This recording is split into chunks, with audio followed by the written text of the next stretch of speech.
नमस्कार दोस्तों। आज हम इस वीडियो के अंदर वर्ल्ड ज्योग्राफी से रिलेटेड एमसीक्यूज करने वाले हैं और ये वीडियोस हर एक कॉम्पिटिटिव एग्जाम्स के लिए इंपॉर्टेंट है, जैसे कि state PCS, SSC, railway, bank, police और अदर एग्जाम्स के लिए। हम इस चैनल के अंदर हर एक कॉम्पिटिटिव एग्जाम्स के लिए और हर एक सब्जेक्ट से रिलेटेड एमसीक्यूज प्रोवाइड करने वाले हैं। तो इस वीडियो के अंदर हम वर्ल्ड ज्योग्राफी का chapter number first general concept से रिलेटेड एमसीक्यूज आपको कराएंगे। आप लोगों ने वर्ल्ड ज्योग्राफी काफ़ी अच्छे तरह से पढ़ रखी होगी, बस हम लोग क्या कर रहे हैं, हम एमसीक्यूज के थ्रू जल्दी से जल्दी रिवाइज कर रहे हैं और अपना सिलेबस को कंप्लीट करने की कोशिश करेंगे। तो क्वेश्चन नंबर फर्स्ट करते हैं। The big bang theory is related to, Hindi वाले पढ़ना चाहते तो हिंदी वाले भी पढ़ सकते हैं।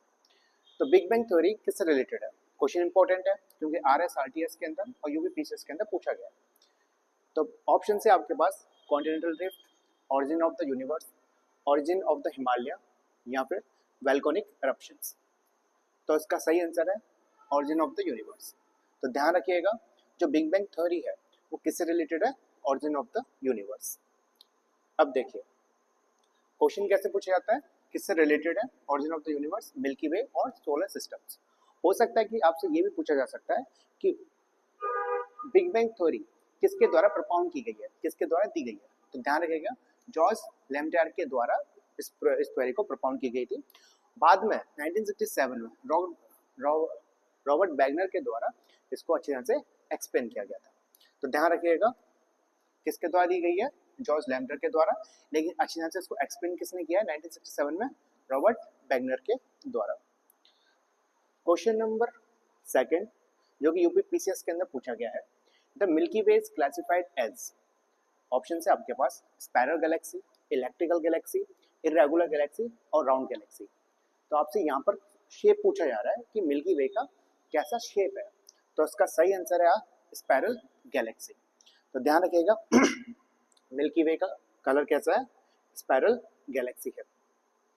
देखिए स्पिट्जर स्पेस टेलीस्कोप 2005 के अंदर स्पिट्जर स्पेस टेलीस्कोप ने ये कंफर्म कर दिया गया था कि जो हमारी मिल्की वे जो गैलेक्सी है उसका शेप कैसा है? Barred spiral. आप यहाँ पर भी देख सकते हैं कैसा है ये बैरड स्पाइरल। यहाँ पर इस तरीके से मिल्की वे का शेप है। तो ध्यान रखिएगा 2005 में स्पिट्जर स्पेस टेलीस्कोप के द्वारा। क्वेश्चन नंबर थर्ड करते हैं, जो कि 40 BPSC के अंदर पूछा गया है 1995 में। Time taken by the sun to revolve around the centre of our galaxy. देखिए ये है हमारी मिल्की वे, इसके बीच में है हमारा सेंटर।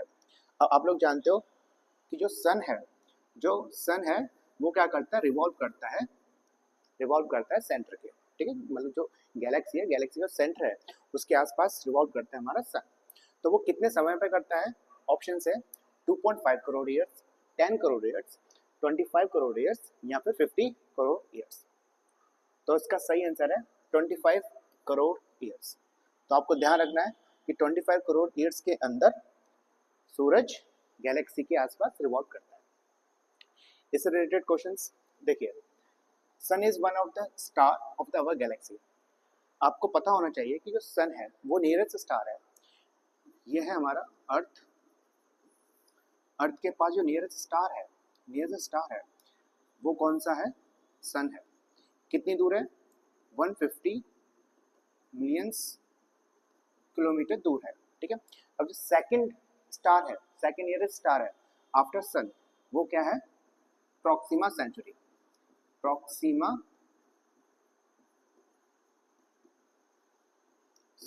ये इंपॉर्टेंट है। तो ध्यान रखिएगा, सबसे नियरेस्ट स्टार कौन सा है? सन। और सेकंड नियरेस्ट कौन सा है? Proxima Centauri. कितनी दूर है अर्थ से? ये है हमारा 4.3 लाइट ईयर, 4.3 लाइट ईयर, ठीक है। अब देखिए the sun is 25.896 thousand light year away from the centre and revolve with the speed of 220 kilometre per second. अब देखिए जो हमारा सन है वो क्या कर रहा है? रिवॉल्व कर रहा है around the centre of the galaxy. कितनी स्पीड में? 220 kilometre per second. And it take 25.5 to 25 crore year to revolve around the centre of the Milky Way galaxy. कितने साल में वो रिवॉल्व करता है?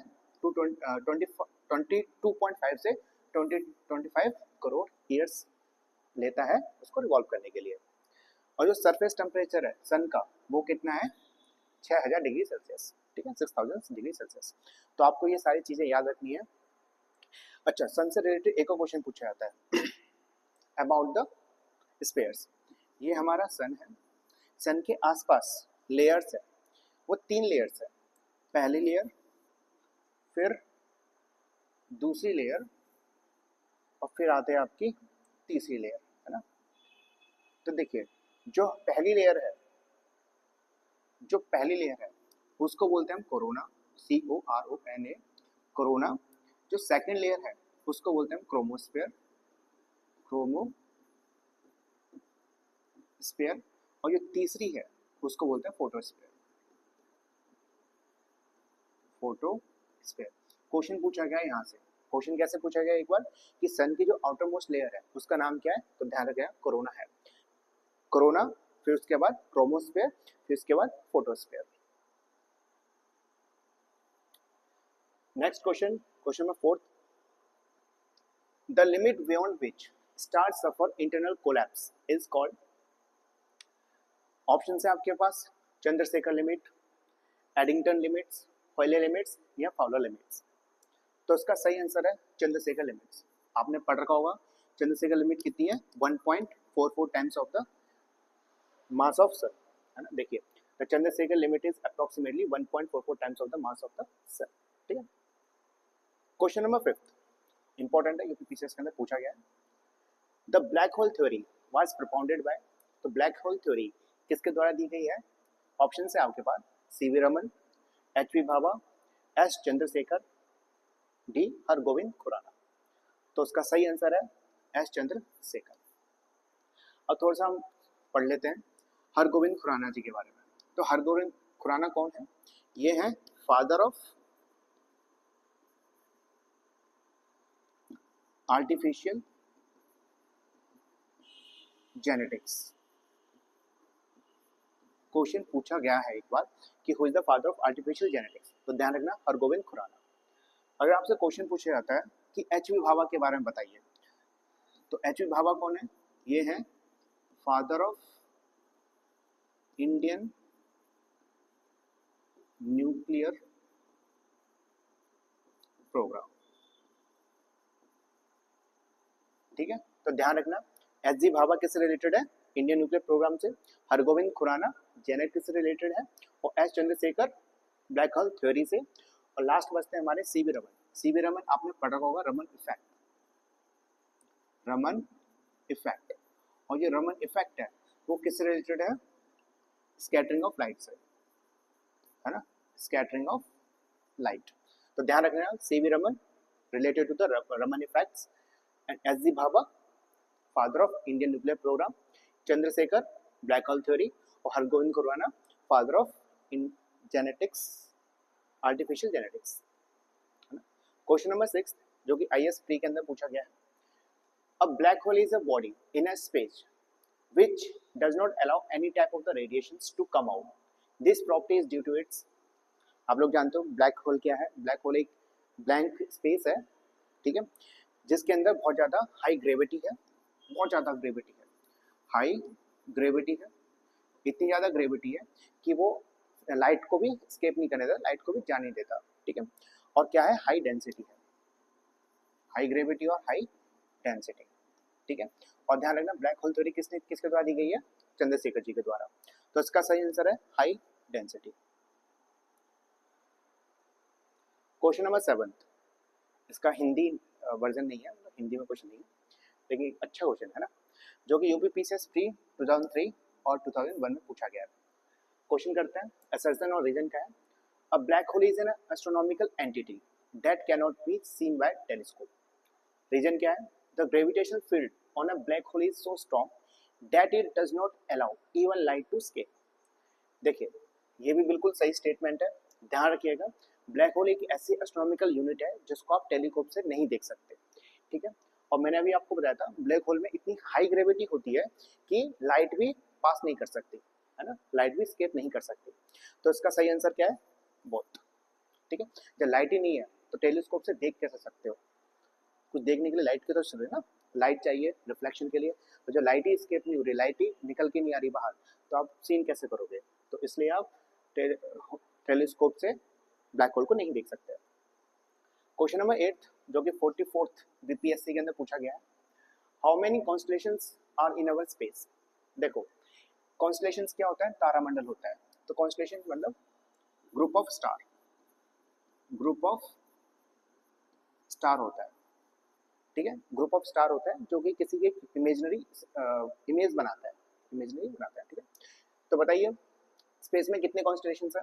ऑप्शंस 87, 88, 89 या 90। तो इसका सही आंसर है 88। तो ध्यान रखिएगा कॉन्स्टलेशंस कितने हैं? 88। देखिए हाँ, according to the International Astronomical Union there are 88 constellation in sky.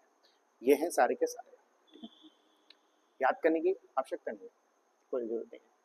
Question number 9 यूपीपीसीएसटी 2013 के अंदर पूछा गया है, अ group of star arrange in the particular shape is called. अभी मैंने बताया था ये ग्रुप ऑफ स्टार है जो कि एक पार्टिकुलर शेप बनाए, इमेज बनाई है, इसी चीज को हम क्या बोलते हैं? कॉन्स्टलेशंस कहते हैं, है ना, कॉन्स्टलेशंस कहते हैं। और कितने हैं ये? 88। तो इस बात का ध्यान रखना कि कॉन्स्टलेशंस क्या होता है? It's arrangement of the stars and how many there are 88। अब बात करते हैं क्वेश्चन नंबर 10 की, light year is a unit of, important है, एमपी टीचर उत्तराखंड पीसीएस के अंदर पूछा गया है। तो लाइट ईयर क्या होती है? लाइट ईयर ध्यान रखना ये एक डिस्टेंस होता है। क्या होता है ये? डिस्टेंस एक मेजरिंग यूनिट होती है। 1 लाइट ईयर के अंदर, 1 लाइट ईयर के अंदर अगर हम 1 लाइट ईयर को किलोमीटर में चेंज करें तो कितना आएगा? 9.461 मल्टीप्लाई 10 की पावर 12 किलोमीटर, है ना। तो ध्यान रखना 1 लाइट ईयर के अंदर कितने किलोमीटर्स होते हैं? 9.461 मल्टीप्लाई 10 की पावर 12 किलोमीटर। अब करते हैं क्वेश्चन नंबर 11। आप देख सकते हो एसएससी के अंदर पूछा गया, ठीक है। The light from the sun reach the earth in about, options 8 second, 8 minute, 10 second या 10 मिनट। देखिए ये है हमारी अर्थ, ये क्या है? अर्थ है, और ये आ गया हमारा सन। अब सन से लाइट आ रही है थ्रू रेडिएशंस, क्या आ रहा है?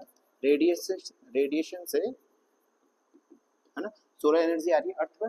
कितना समय लेती है? तो समय लेती है हमारी 8.3 मिनट्स, 8.3 मिनट्स। अगर आप इसको सेकंड्स में चेंज करोगे तो अप्रॉक्स 500 सेकंड। तो आपको ध्यान रखना है सन से अर्थ की तरफ जो रेडिएशंस आती हैं कितने समय पहुंचती है? 8.3 मिनट्स, मतलब 500 सेकंड्स के अंदर। तो इसका सही आंसर क्या है? Second 8 minute. Question number 12 SSC CPU के अंदर, the surface temperature of the sun is estimated as, ये हमने पहले कर चुके हैं कि जो सरफेस टेम्परेचर है सन का वो कितना है? 6000 डिग्री सेल्सियस। तो ध्यान रखिएगा सरफेस टेम्परेचर कितना है? 6000 degree Celsius. Question number 13, the outermost layer of the sun is called, important है, एसएससी कंबाइंड ग्रेजुएट लेवल और सीजीएल के अंदर पूछा गया। तो outermost layer of the sun, मैंने आपको बताया था कि सन है, सन के आउटरमोस्ट, पहले आप बताओ, क्रोमोस्फेयर ऑप्शन है, फोटोस्फेयर, कोरोना या लिथोस्फेयर। तो इसका सही आंसर है कोरोना, है ना। मैंने आपको बताया था पहले कौन सा है? कोरोना है। फिर सेकंड लेयर कौन सी है? क्रोमोस्फेयर की, यहाँ पर रैंकिंग कर देता हूँ। पहली क्रोमोस आउटरमोस्ट लेयर, फिर उसके बाद आपको क्रोमोस्फेयर मिलेगी, फिर आपको फोटोस्फेयर मिलेगी। लिथोस्फेयर क्या है? लिथोस्फेयर तो सन के पास है नहीं। ये किसकी है लेयर? ये हमारी अर्थ की लेयर है, ये अर्थ की लेयर है। जैसे आप अर्थ से दूर जाओगे तो आपको लेयर्स मिलेंगी, जैसे कि लिथोस्फेयर होगी, स्ट्रेटोस्फेयर होगी, मेसोस्फेयर होगी, थर्मोस्फेयर होगी और एक्सोस्फेयर होगी। इसको हम करेंगे लेकिन बाद में। अब बात करते हैं क्वेश्चन नंबर 14 की, solar energy is received by the earth through, ठीक है, जो सोलर एनर्जी मिलती है अर्थ को वो कैसे मिलती है? ऑप्शंस आर कंडक्शंस, रेडिएशंस, कन्वेक्शंस या रिफ्रैक्शन। देखो मैं इससे करने से पहले मैं आपको कुछ बताया, तो आपने फिजिक्स में पढ़ रखा होगा कि जो हीट है, हीट ट्रांसफर जो होती है वो 3 तरीके से होती है। 3 तरह के मैटर्स होते हैं, एक होता है लिक्विड, सॉलिड और गैस। तो हीट जो एनर्जी ट्रांसफर होती है थ्रू सॉलिड, ये क्या है? ये सॉलिड है ना। सॉलिड से हीट ट्रांसफर हो रही है, किससे? कंडक्शन से। ये क्या है हमारा? ये है लिक्विड, ये है लिक्विड, और लिक्विड के अंदर जो हीट ट्रांसफर होगी वो किससे होगी, कन्वेक्शन प्रोसेस से। और जो एयर के अंदर, हवा के अंदर, और हवा के अंदर जो हीट ट्रांसफर होगी, ठीक है, वो किससे होगी, रेडिएशन से। अब यहाँ पर हमारा सन है और यहाँ पर क्या है, अर्थ, ठीक है। अब यहाँ से लेके यहाँ तक सोलर एनर्जी जा रही है। अब बीच में कुछ सॉलिड तो है नहीं ना, आपका लिक्विड है, तो यहाँ पर क्या है, एयर है, एयर मतलब स्पेस है, वैक्यूम है, तो यहाँ पर किससे आ रही है, क्या है, रेडिएशंस, है ना। मैंने आपको ये बताया था रेडिएशंस आती हैं और कितने टाइम पे आती है, ये फिर से याद कर लेते हैं, 8.3 या फिर 500 सेकेंड्स। तो हमारा क्वेश्चन ये नहीं है, क्वेश्चन ये है कि solar energy receive by the earth through conduction, radiation, convection या रिफ्रैक्शन। आपने पढ़ रखा होगा, रिफ्रैक्शन तो रिलेटेड है ना, रिफ्लेक्शन ऑफ लाइट से, तो इससे कुछ मतलब नहीं है। कंडक्शन किसमें हीट ट्रांसफर होती है, किसके थ्रू, सॉलिड में, ठीक है। रेडिएशंस एयर या वैक्यूम, स्पेस बोल सकते हो, और कन्वेक्शन कहाँ पर, लिक्विड, ठीक है। हो सकता है कि आपसे फिजिक्स में पूछा जा सकता है ना। ये हो गया। अब करते हैं क्वेश्चन नंबर 15। एसएससी सीजीएल में पूछा गया 2016 के अंदर।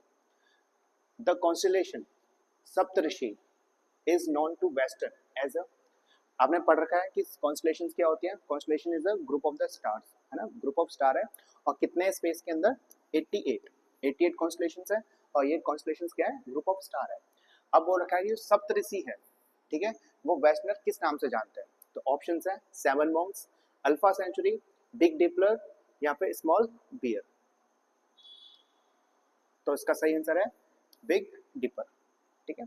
तो बिग डिपर सप्तऋषि, हिंदी में है सप्तऋषि कॉन्स्टेलेशन, और वेस्टर्नर क्या बोलते हैं इसको, बिग डिपर कहते हैं।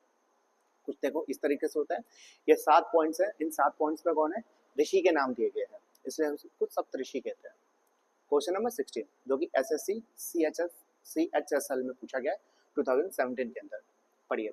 If a star is bigger than the sun but not more than twice as big it will turn into, ठीक है, यदि कोई तारा सूर्य से बड़ा है लेकिन उससे दुगने से ज्यादा बड़ा नहीं है तो वह, ऑप्शन है पल्सर, मैक्सिमा या एवेंजर या फिर डिस्कवर बोला जाएगा, ठीक है।